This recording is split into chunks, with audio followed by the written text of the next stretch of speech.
It's the Kink Consultant Podcast, where we're turning up the heat on all things kink and dating, relationships, and pop culture. So close the door, plug in your headphones, and let's get down to it.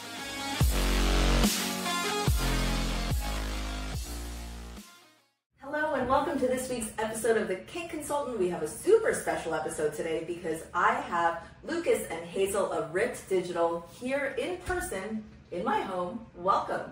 Hi, we're happy to be here. Glad to be here. So, starting off, I discovered you both on Instagram. I was immediately excited because I was like, oh my god, there's hardcore BDSM on Instagram right now.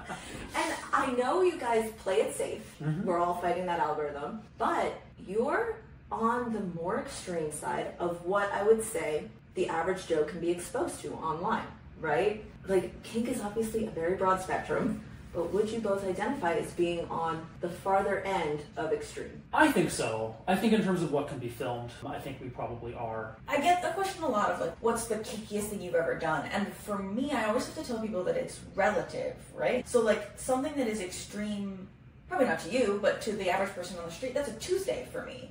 No, yeah, it is even a little extreme for me. In terms of like my personal life, I'm like, I could never, and it's not that I'm not attracted to it, but it's also rare that I watch something where I'm like, oh, I'm not cut out for that. And I think we do probably exist on the far side of most people's spectrum in terms of intensity. Do not get me wrong. Yeah. Masturbate to this stuff all the time. Yes. Could I? Yeah, I don't know. That I jerk off to that I'm like, I'm not sure I actually want to experience this. That's my favorite thing about kink and fantasy is like, oh, let me be uncomfortable with myself after this masturbation session, and I'm okay with that too, because I'm like, oh, I went places today. Yeah, I was answering a question online just the other day. I think I said thought crime is a waste of time. And there's been a lot of psychological studies on this. As long as you can differentiate between fantasy and reality, there's no harm in what you fantasize about. Statistically, something like north of 60% of women have consensual non-consent fantasies. Oh, absolutely. It definitely is more and than that. That is very different than actually wanting to be raped.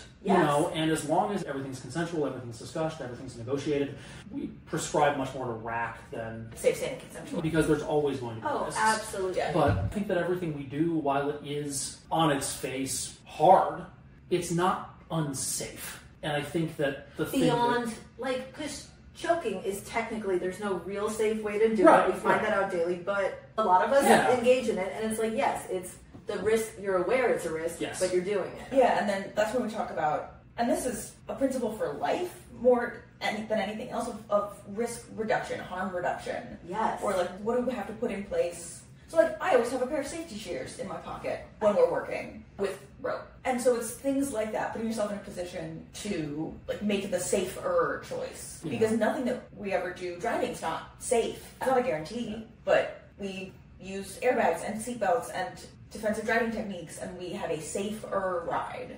And I also think that, the stuff that probably garners the most attention, the more extreme stuff that we do, I really only do that with performers who I've worked with before. Yeah. To go through the site, go through our content, any of the scenes that are like assessment of so-and-so, first time working with somebody, it's a very basic... We almost call it a first date. Almost a first date. Like, I have to get to know them and their body and their reactions, and we generally don't push them. I mean, that's stuff you'd see in your local dungeon. And maybe my opinion is skewed based on what I do for a living, but... It's not. I go to a lot of dungeons. Yeah. And, I know what you see normally, and then what you don't.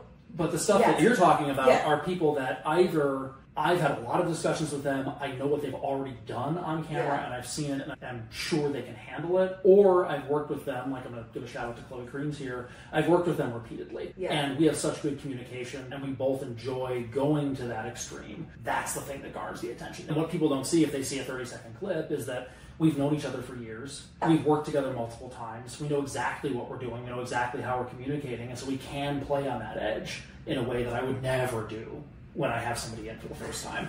I feel like you've come in just to calm me down, even though I know all this stuff. It's true, because you see it, and you get swept up in the fantasy of it, of, even I will look on FetLife. This isn't at your content, but it's some of that more personal stuff you're talking about, where there's like a nail through someone's breast, and it's jarring. Yeah. But you also forget that, there are people who want it that extreme. Yeah. Like, I've walked out of places, with my skin split open from canings, accidental, but to someone else, they might be like, oh my god, we need to call the cops or something. Yeah. You know what I mean? Yeah. I think to speak to that, this idea of that everything is existing on a spectrum is our goal is always with each new person we work with to push them to their personal version of, I'm going to use the word extreme, but what's hard for them. What's hard for them. So to use Chloe as an example, we've worked with her a lot. She has a lot of experience in her personal life. We kind of have to keep pushing the envelope of like what is going to push you to that same place. That same place of overwhelm, of pain, of cathartic release. It takes more and more and more for her to find that place, but we worked with a model recently who had very little experience. A lot of fantasies, a lot of desire, but not a lot of experience. And so the things that it takes to push her to a similar headspace are very much sort of... Again, probably more in line with what you'd see at a local dungeon. Yeah. Slightly lighter than to push her into that headspace versus... So we did some basic position training, we did some basic bondage, discipline, some bondage, some impact, a very basic sort of semi-suspension predicament scene. She found that same headspace that Chloe does when I piss water her. Yeah. You know. Can I just give a call out to, I'm so glad you found that thought, because that's such a good point, right? But I also, bimbofication training. Can you define that? What training protocol are you on right now? We do a lot of bimbo stuff in our personal life. Like in our power dynamic, we have a 24/7 total power exchange. Yeah. And we've had it for years. We've been together for what, 7.5 years now? It'll be 8 years in December. Yeah. And so we've gone through like various iterations of a power dynamic. As we've grown as people, so is the power dynamic. Yeah, what power dynamic serves us as people in our relationship? The current version is very much, I don't know if you've ever heard the term high femme. It's like high bimbo. Yeah. Like bimbo as a gender and turn brain off. I know I'm an intelligent person. Not even a fucking question. It's but I love being called stupid.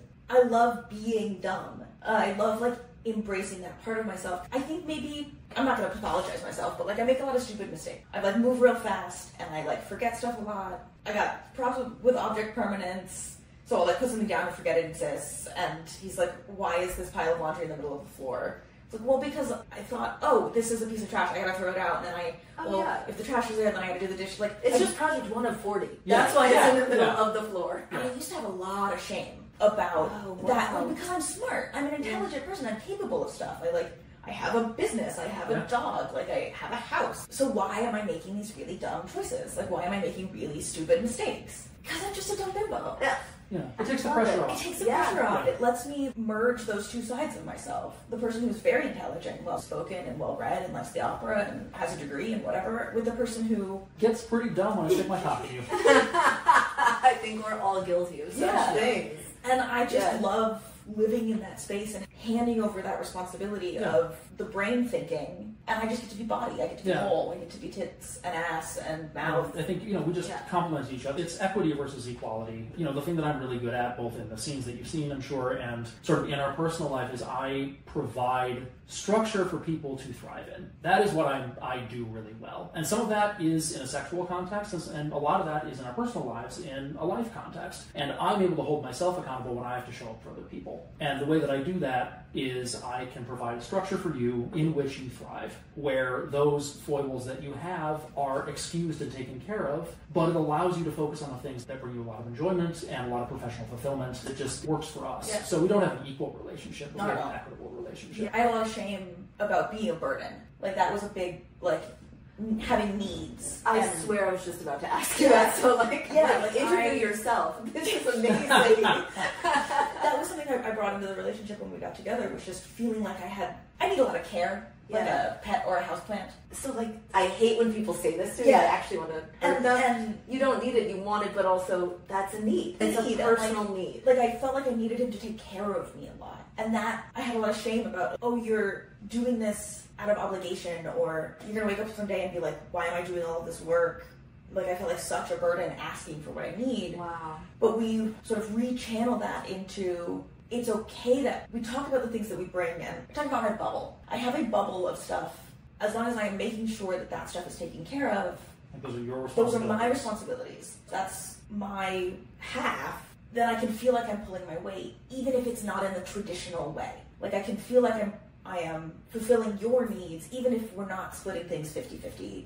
That is so relatable to so many of my clients. So much of what they bring me when it's their need, there's a lot of shame. And then I don't feel great about the title. Titles in general are iffy for me, but alpha sub, because I think it brings shame to people who are not that alpha type outside. Once we get into like hierarchy that isn't on purpose. Yes, exactly. It's for us, it's what we do with every level of our dynamic, our lives, our scenes is we pick stuff apart to the nth degree. We discard what is not either serving us or is only there out of expectation or assumption. We pick all of that apart, we discuss it, and then we put back together and eroticize only what still serves us. And there's a lot of stuff that I've been able to like become okay with about myself by eroticizing it. Yeah. Like my dumb choices. It turns me on now when I get to like make a dumb choice and then go, oops, sorry. Yeah. And he goes, you're just a little dummy. And I'm like, I am. I love that. And it turns me on. And there's a joke about why be ashamed of your fetishes when you can fetishize your shame. Ooh, I've never heard that joke. Yeah. It has floated around my sort of Twitter sphere for a while, but it is. It's like, and then you can put it down. There's a lot of release in that. That's been a big part of our relationship too, because just sort of a little bit about me sort of growing up, I played sports at an extremely high level with people who ended up going pro. And then before I went into the adult industry, I was an opera singer, which is a hyper-competitive industry. You have to absolutely be the best of it. Like Olympic level perfection is expected. The mentality that you're discussing to do that, to go after it, it requires a little bit of like dominance, masochism. Like there's like this. There has to be a level of, I think, and I've talked to you about this, and we talk about this a lot. A lot of people, when you work at a certain level with other people who also are capable of working at that level, you can see what humans are actually capable of. And I would say that the vast majority of people, to be blunt, never quite push themselves to that level. And if you haven't experienced it, what you can do performing it, like you can find the sublime in art, creating it with other people. You can perform athletically at a level that seems superhuman if you just are willing to do that work. And there's a decent amount of like natural talent there too, but like it's that combination and circumstance. But if you're accustomed to working at that level, it's hard for you to see people with potential not work at that level. And so one of the things that I think that works really well for us is that I'm able to uphold the standard for her. That is what women fantasize about. Subs, I'm going to say it. Yes, what subs fantasize about. We don't need to gender this. We don't need to gender like this. Someone who holds me to that standard. I remember, this is going to feel a little out of left field, the first time you pissed on me. Mm-hmm. Piss was a thing that we talked about. I was very much not into piss when we met. I had a hard limit of piss when we met. Then I assume also poop and blood go with that too. Yeah, I still have a scat and blood hard limit. No poop, no blood.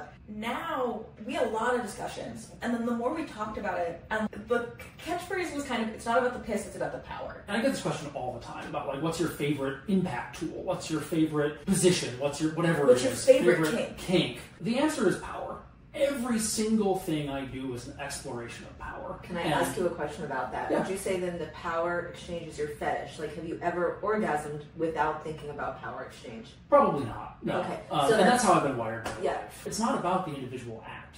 It's about submission. It's about dominance. It's about everything but the actual piss in this case. Yeah. I mean, there are piss fetishists who get off Like, on... I have a boot. It's not a full fetish because I can talk about it. Yeah. But I gotta think about boots. I just like them. I like licking boots. I like being under boots. We did a boot worship and impact scene with Bo Donovan. You were like, oh yeah. Oh yeah. And it's almost unrelated to power. There's just something about boots.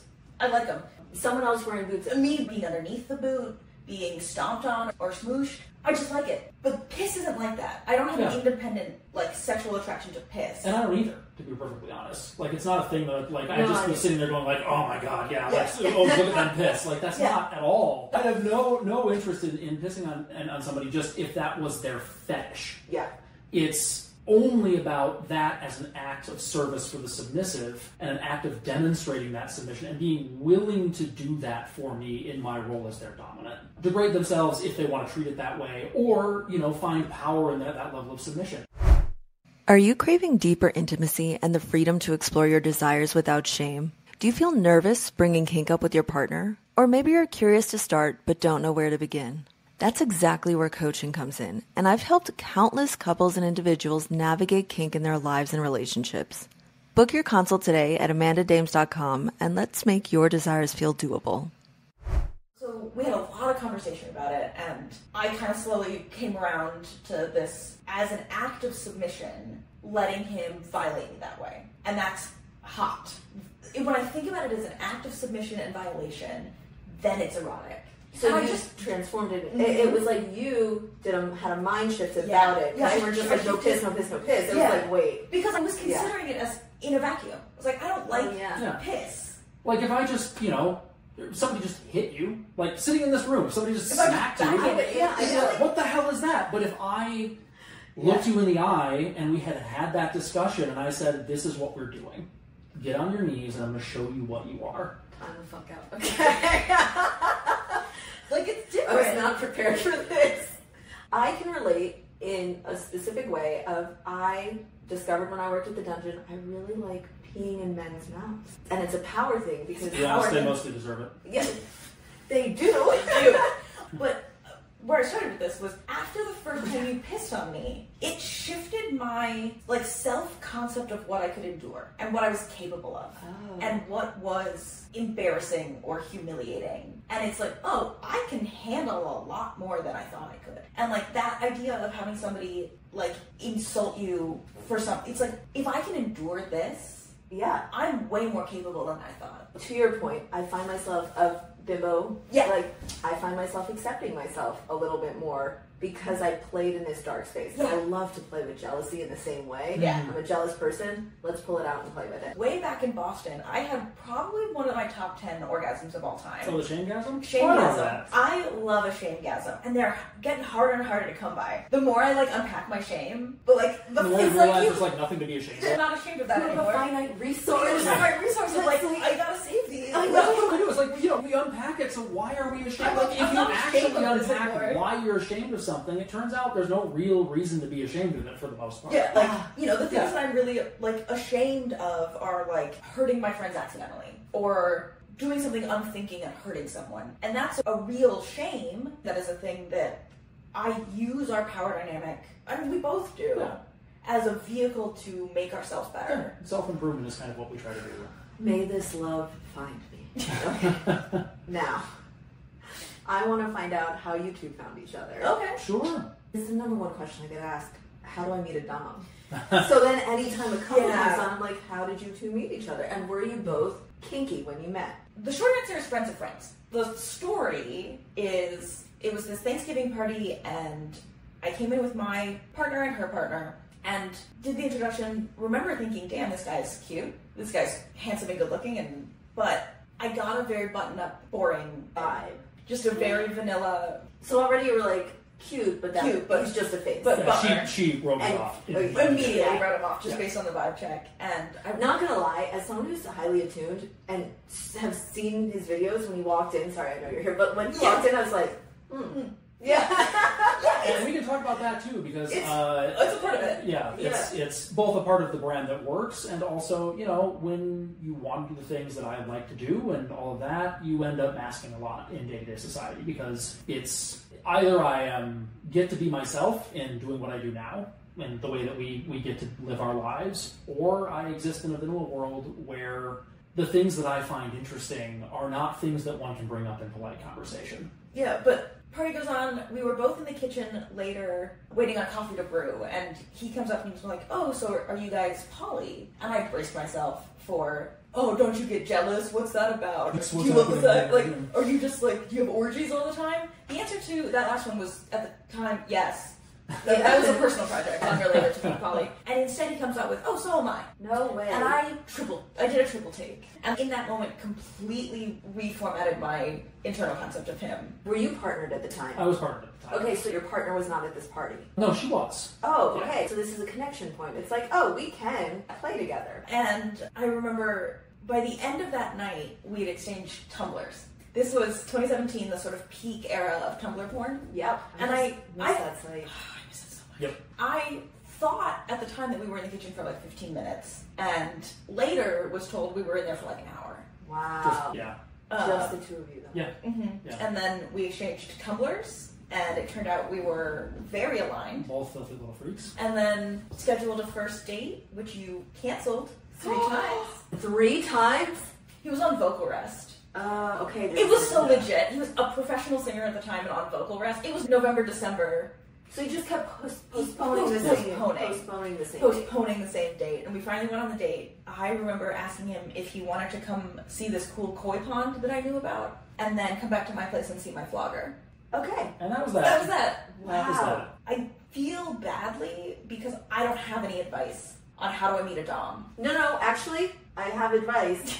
Go out and be in real life. Be a person. That's something that I get a lot of these Q&As sometimes, Yeah. and I get so many subs asking, like, how do I find a dom like you? And, like, first of all, I have no real advice for that. But I noticed that a lot of kinksters really differentiate between the qualities that make someone a good partner and the qualities that might make someone a good dom or sub. And they split off dating and relationships from kink. They segregate those parts of their lives, so they're trying to find a dom, and all they find are these terrible doms, or they can't find them at all. But they're looking, it's not different. The qualities that make you a good person, who are attuned to other people, that are, if you're empathetic and you're caring, those things make a good dom. You can't have good dominance without being incredibly in tune with your partners.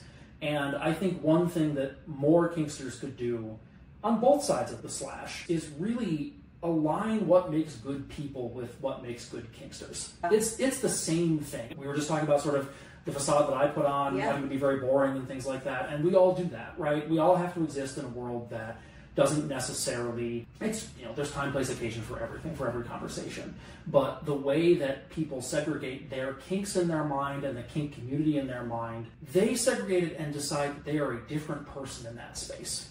And I'm not speaking for everybody, but if they segregate that in their mind and they're saying, I'm a different person in this space, I should be looking for different things, what you end up with is incompatibilities and fractures in foundations and relationships. And even if it's just a play partner, you end up with something that's not stable and not compatible. Even if surface level, oh, that's really hot, whatever, it just doesn't work. Yeah. I would really push people to try to align their public selves with their private kink selves. Because I think they would be much more successful in finding the people that they're really compatible with sexually if they're able to incorporate more of their entire self.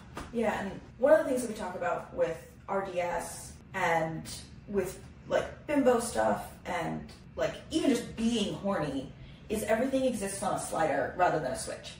So it's about, I feel really lucky that we have built ourselves a life where our public selves and our private selves can be basically, the Venn diagram is almost a circle. Almost a circle at this point. Because there are very real reasons, like maybe don't wear your bad dragon hat to your job interview. Like, I have built a space for myself where I have very few instances where I can't bring those up day to day. So there are real reasons why a person would have to sort of put a part of themselves on hold in one sphere of their life. But if it's on a slider and not a switch, you get to turn it down and not off. Oh yeah, because then it's a big decision to turn it on or off. Yeah. Whereas the and then slider's just you like, get oh, let's merge it. distraction. Yeah. Between like, oh, that's who I am in the kink space versus who I am outside of that space, and they take on way more importance. Like if you're trying to wear different hats instead of just being like, maybe I just don't, it's more about appropriate behavior in certain spaces as opposed to being an entirely different person. And I think it is. For some people, maybe, and I don't want to speculate here, but for some people, maybe it is an opportunity to try on a different costume. Yeah. But I think for us, at least, this is what you see on the internet is who I am. And I accentuate it for the internet. It is who I am at my most extreme, but that's never not there. Yeah. It's always there, and I never entirely put it away. And before we started working professionally in the adult industry, I had to more. And so, I was working in a very conservative industry. And so I had to really become very buttoned up and very sort of boring in order to not turn that thing on, which I just turned on with you a couple of minutes ago. I know. Like, I normally have enough of a shield where, like, I don't turn, it's like I feel like my slider's at the low end when I'm working, for the most part, until it's disarmed. But on this point, like, just to really simplify it, I agree with everything you're saying. And the very simple thing is, if you are someone who is existing in that switch world as opposed to slider, when you bring that up to a potential partner, you are bringing a hesitance and a wall into the conversation. Yes, exactly. Yeah. And a shame. Yeah. Yes. So and you don't feel like it almost feels like a false mask you're wearing as opposed to actually just being part of who you are. Yeah. So, people should be proud of who they are. I mean, to be honest, like as long as everything's consensual and as long as you're not hurting other people and as long as it's appropriate for the sphere that you're in, I mean, bring it up to another partner, bring it up to a potential partner, incorporate it into your being. Yeah, I mean, I have my fast rule, and it's for the appropriate side, is like, as long as it's consensual between adults and legal, where you are, you're good to go. Is this a collar or just this a one's decorative. Okay. We've been together a long time, and I think one of our strengths as a couple, we get a lot of questions about how do you do TPE? Is 24/7 a myth? I assume it's like 24/7. It's the slider thing. It's We talk a lot about energy states, low energy, medium energy, and high energy. Real life happens, but our relationship is structured in a way that the power is always present. The real question is, how do you communicate where you're at? Like, what's the actual way you're communicating the energy level? Because that's the actual question. And I've seen various versions, and I think for us, and this is again, I have no real advice. I don't love throwing around the term soulmate because it feels so icky. I'm like, that's so cringy. Well, the question is, do you believe in only one? If you're going to say soulmate, okay. And that's the thing is, I don't necessarily. But we are so in tune with each other that so much of that communication is happening non-verbally and just in reading body language and reading each other. And there have been times where we've gotten it wrong. I would say more often than not, we get it wrong in the opting for the lower energy state when one or the other would have been fine with the higher energy state than someone going extreme. Like there's such easy language for when it's going extreme because we're all getting better at putting up boundaries. I think asking for more can sometimes be harder. And I think that because we have a free use dynamic, a lot of it is about where you're at. And because you set the structure for me, then when you're defining, you're leading. And you do such a good job of reading me and my needs that you very rarely guess wrong in terms of where I'm at with energy states. And a lot of it has to do with just what's happening in our lives, because we are busy people. Oh, yeah. I mean, you live together and work together. And have a very real relationship. And it's like a business relationship and a partnership. Or like, we had electricians in our house for 2 days last week. And after that, we were both just like, I need a day off. Do you want to sit in our PJs and eat snacks and watch TV? Yes. Yeah, that does sound like a lovely day as a couple. But it doesn't mean that the dynamic isn't there. And we still have our little rituals. Can you give an example of some rituals? I'm the beverage wench. I mean, she's made my cocktails for years. I keep our bar stocked. You mentioned it years ago. Which is kind of also just very 1950s house. We have a very sort of 1950s structured relationship and then full-on free-use fuck toy. So it's sort of, that's a slider too, depending on what's happening in our lives, but that's the dynamic. It's very sort of, I'm head of household, I handle the finances, it's very sort of that structure because that's what we decided we want to do. It was like a negotiation. And that's where our strengths lie, and then we have the free use dynamic and all that, and it just kind of works out for us. And I mean, like, I don't want to say none of it's forced, it's that all of it is just aligned with our pre-existing interests and strengths. Yeah. It's all coming from what we already have internally, as opposed to saying, that's a hot power dynamic, we just want to do that because it independently is. This is what works for us. How do you stop the ego from taking over? Empathy. Yeah, I am a fundamentally empathetic person. And to the point where, like, people throw around the term empath and stuff like that. She applies it to me more than I apply it to myself. It's a me-specific. I don't know. I'm very, very good at reading people. And I care fundamentally, deeply about people and their well-being. And I think that's really what it is. I think that one becomes a check on the other. What's fun for me is finding that line where I truly am objectifying a bottom. I really do think of them as not a person and as an object, and all the things I'm saying to them are true and really what are getting me off, and it happens to be what gets them off too. But the second they call that safe word, the second that I detect that something's wrong or whatever it is, like, it's finding that line for me. And you talked about playing with that sort of dark headspace or that dark energy. It's a similar thing. Like, human beings have darker natures. Yes. And it's much more damaging, in my opinion, for people to be afraid of that than to be willing to explore that part of themselves. And it's, I don't know, there's a check on it. And I've been doing this for a long time, and I have never lost myself. I think it's because the check comes from embracing it. Yes. Yeah. And there's this quote that I love from fiction book, a fetish is the pet you feed or the beast that eats you. So as long as you're embracing that part of yourself, it doesn't turn into the beast that you can't control. So you are in control and you're enjoying it. Yeah, and it feels great. I'm not going to lie, it feels great to have somebody in the palm of my hand. It feels fantastic. It's a rush. But it's absolutely always been checked by that empathy and that ability to come back immediately to, okay, what do you need? Yeah, and I think that you get so much fulfillment out of both parts. It's why I consider myself a daddy and not a sadist if we're doing titles. You are a sadist. I am a sadist, but it's coming from a place of care. What we were talking about, working at a high level in giving people structure, and what really long-term I like is seeing people become their best.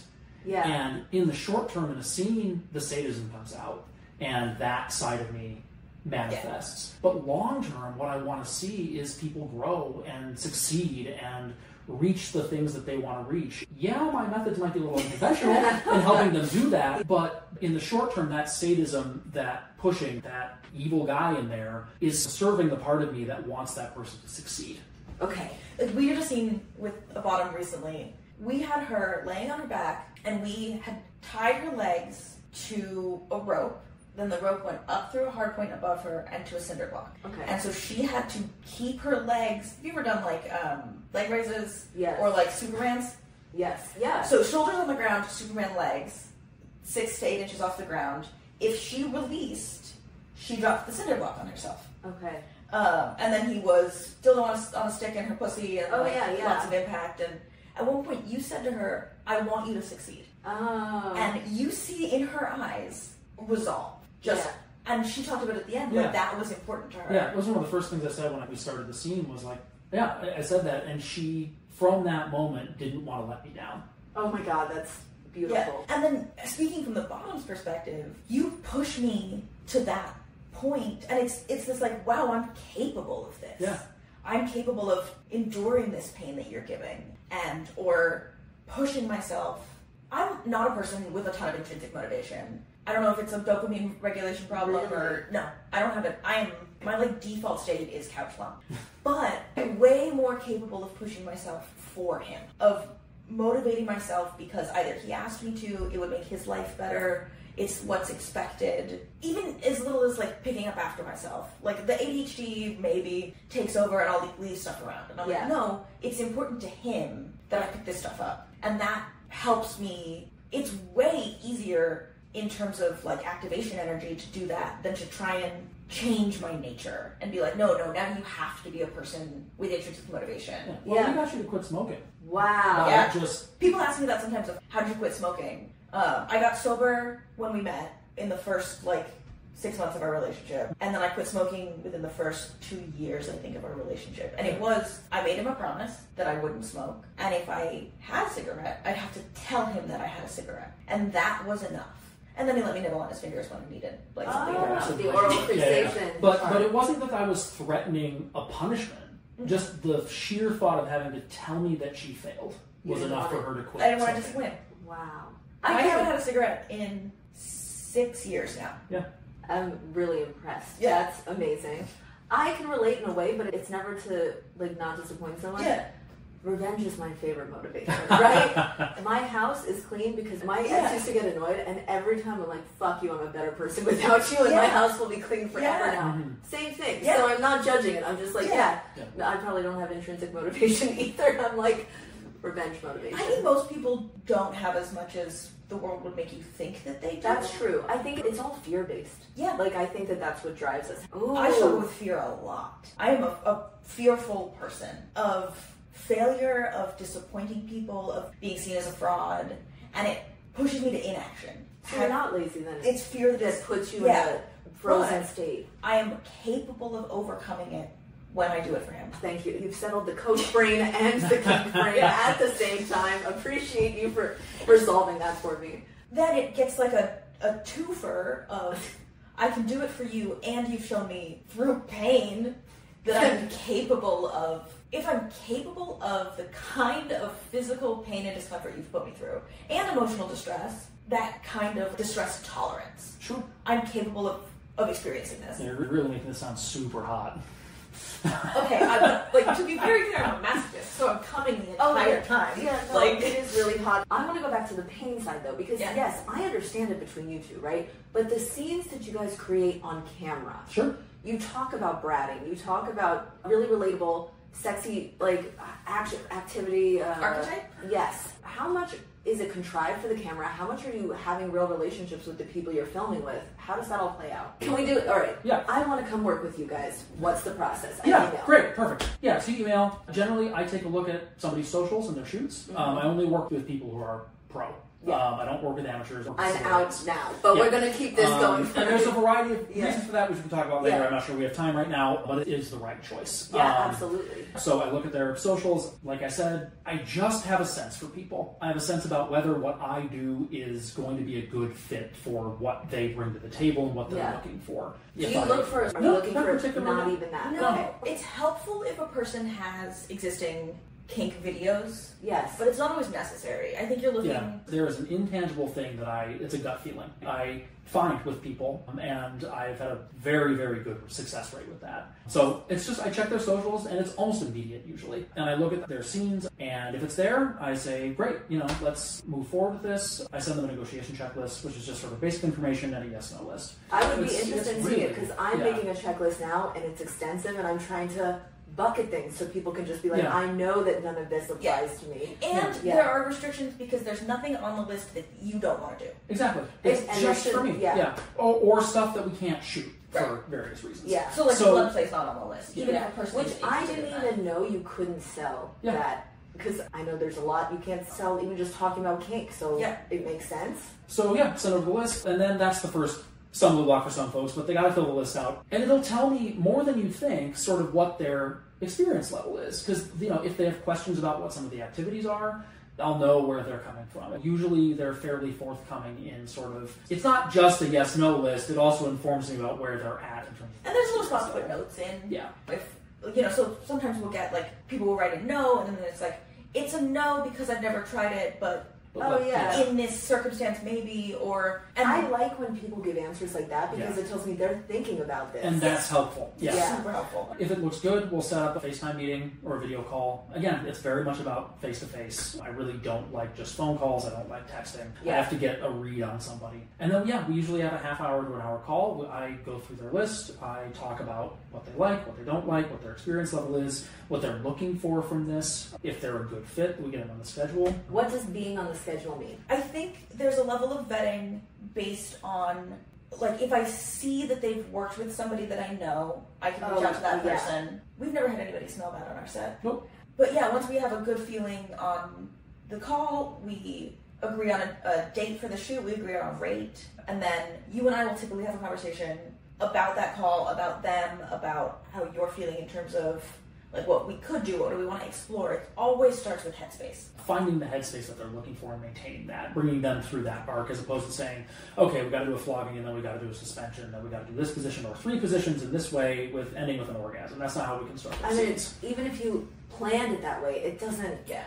And it's way more interesting. I will say it again. I would so much rather a person not touch me at all and talk to me and say the right things than have absolutely perfect dick game, be a grandmaster pussy eater and say nothing. Yeah, I'm not masturbating to that. It's the things they say that worm their way in and stay there for the next 10 minutes.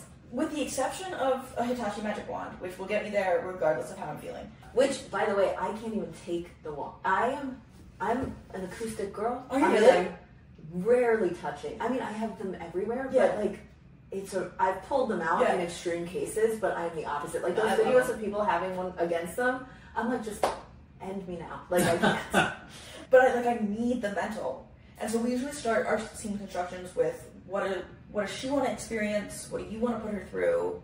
What do you think she's a good fit for? Yeah, and to be honest, the more we've shot, at this point, if I've got somebody new, I plan almost nothing. I won't know until I get them in the studio and we start having a conversation of what I'm going to end up with. The scenes that you see, the more constructed scenes, the stuff with Chloe, the cinder block scene, if people have seen that, the stuff that's more intricate stuff, those are fully planned. Those are discussed, those are planned, that is all constructed to death. We take all the safety considerations. We test everything. Like those are in our longer days. We make sure those are buttoned up, safety-wise, tested. And I want to be very clear that if I put a cinder block over somebody's head, it is not falling on their head. There is no possible way that it will fall on their head. In no circumstance. Like, so when I talk about safety, the safety is there. What I was more getting at was that with people I've never worked with before, as we've expanded the Rift Digital talent pool and the site has grown and our opportunities have grown, I end up with folks who I don't know as well.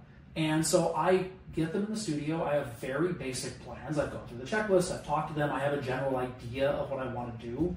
But it really is, I improv the whole day. I improv the entire scene start to finish.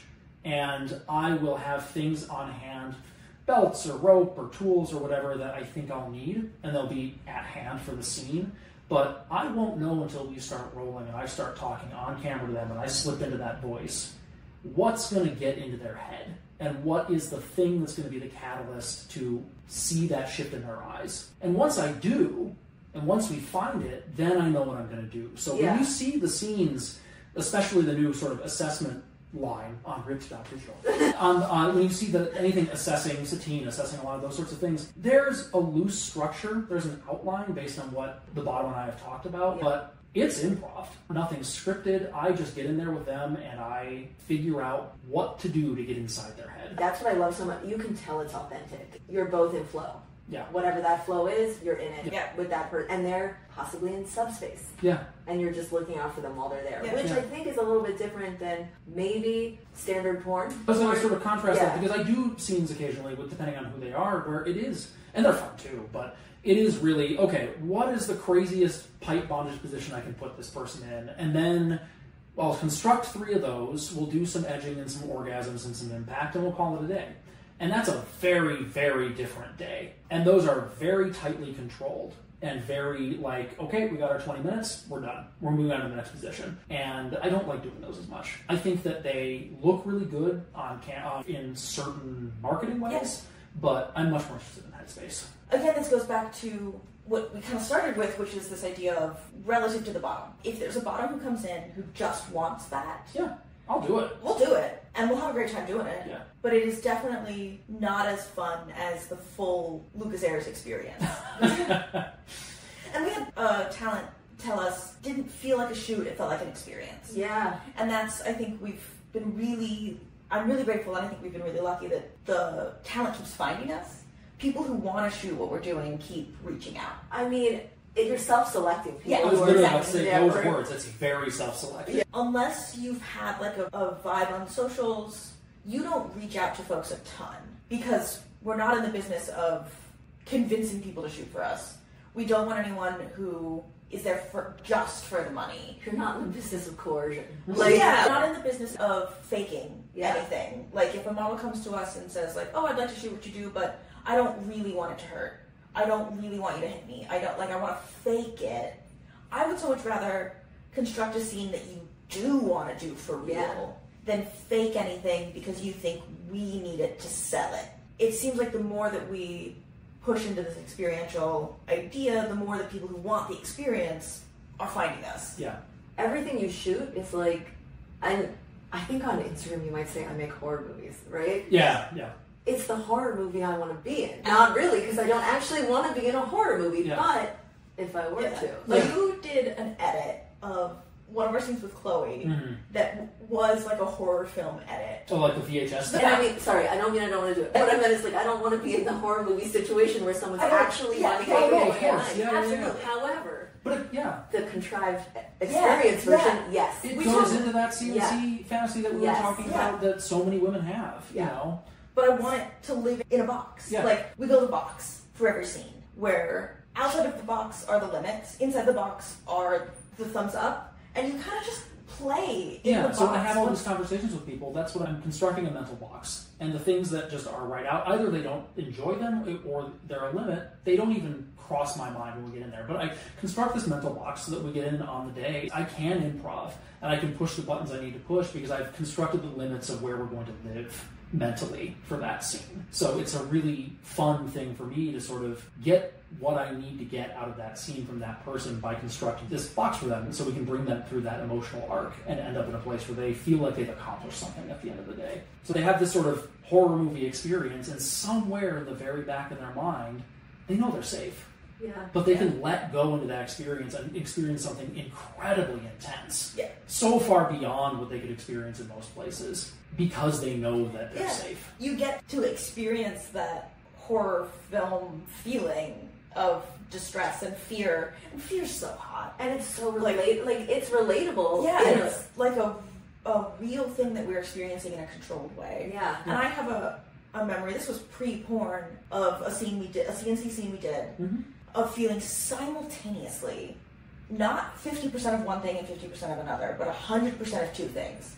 100% safe and also 100% not. That is the dream. A very real feeling of fear, a very real feeling of violation and overwhelm, and like everything I want it to be feeling. And so it's 100% trust. Yeah. And like knowing that nothing truly bad was going to happen. And you obviously built to that level. Oh, that was not our first date. Yeah, No. but exactly. That was a couple of years in, we had built to that place. But yeah, that CNC feeling of not having control, of not having a say, of being overwhelmed, like our talent gets to experience it for real, if that's what they're looking for, because it's in our box of safety and trust. And they know that I'm not going to go beyond that. And if I do accidentally, they can say red, and that's it. All right, I love that. We have gone through so many topics. I don't ask what's your favorite kink, but I want to know what your bucket list item is. Is there a scene you're like, with unlimited budget, I can make this happen, and I'm not there yet? Yeah. We were talking about this in the car, actually, about like,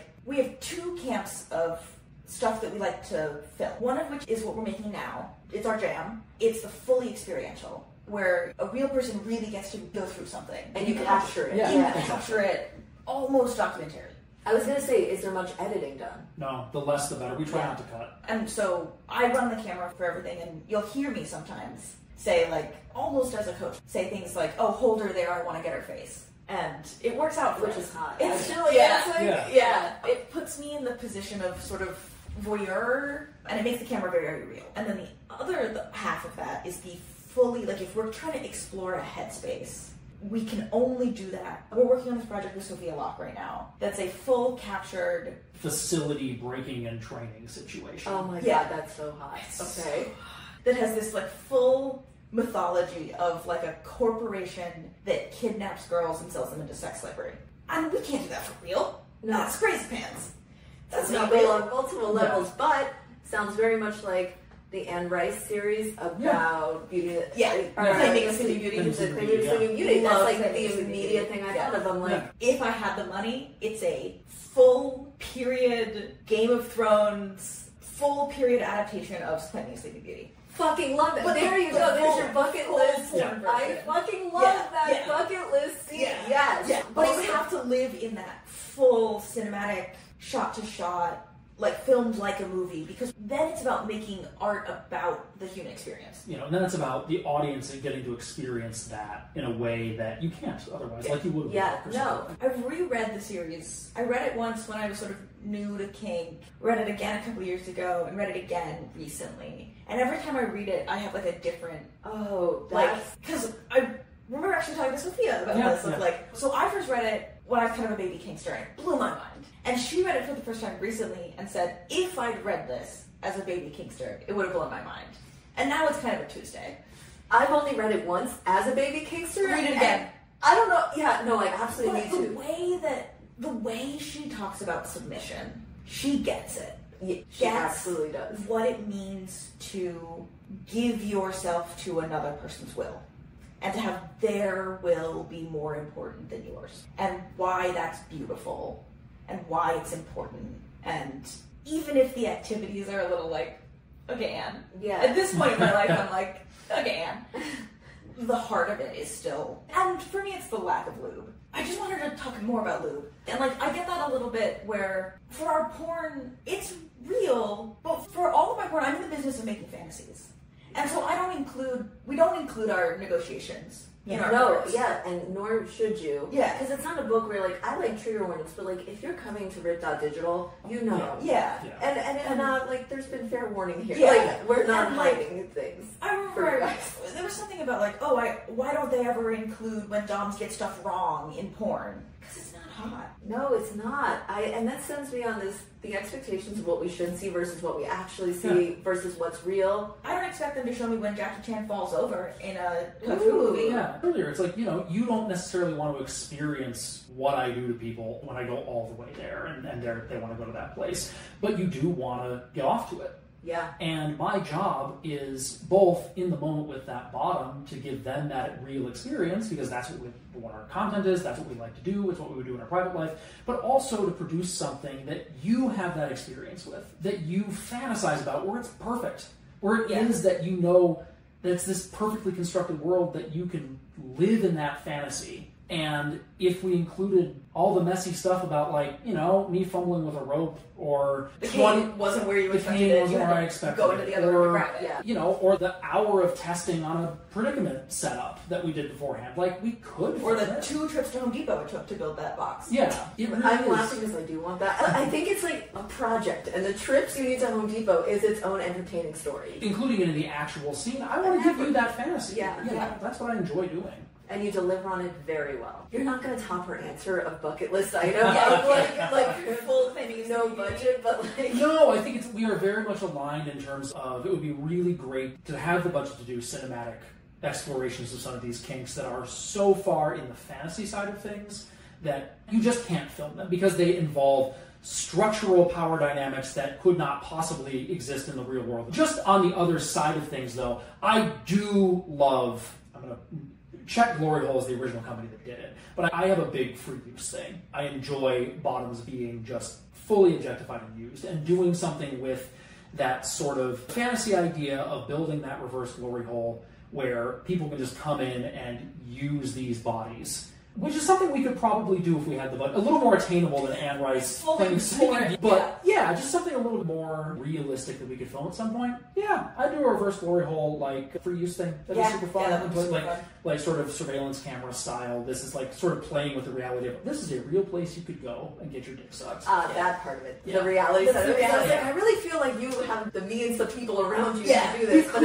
But it's adding that one extra level of the fantasy of it, of letting somebody watching it. I want somebody watching it to go, is that real? Am I supposed to be watching this? Is that a place I could go? Should I be concerned for these bottoms? Because it engages people's brains in a different way. Like, again, there's no use in self-censoring yourself in terms of your fantasies, as long as you can separate fantasy from reality. Yeah. And we're in the business of fantasy, ultimately. So if we can create something where you can engage your brain to a point where, like, oh God, that's intense. Good. Yeah. Get off to it. Have fun. Yeah. I know. Feel dirty about it. Feel bad about it afterwards, then unpack why you feel bad about it. And then maybe have a little shamegasm and on that note. Lucas, Hazel, it has been such a pleasure to have you here. Thank you so much. When I first reached out to Lucas, I just knew there's something here and I want to talk to him. And then he mentioned bringing you along, and I was like, oh, this is perfect. And this has turned out better than I ever could have expected. I loved having you here. I genuinely mean this. I want you both to come back. Absolutely. Yeah. And I want to talk books with you, because obviously I have a lot to reread. Yeah. Yes. So thank you both so much. All right. Rip.Digital is our site. You should go there and see our filthy BDSM porn. Nailed it. Nailed it. That's it. No, that's it. Done. Loved it. If you enjoyed this episode, don't forget to subscribe, leave a review, and share it with anyone who might find it interesting. And if you have any questions or topics you'd like me to cover in future episodes, feel free to reach out. Email info@thekinkconsultant.com. Until next time, keep on kinking on.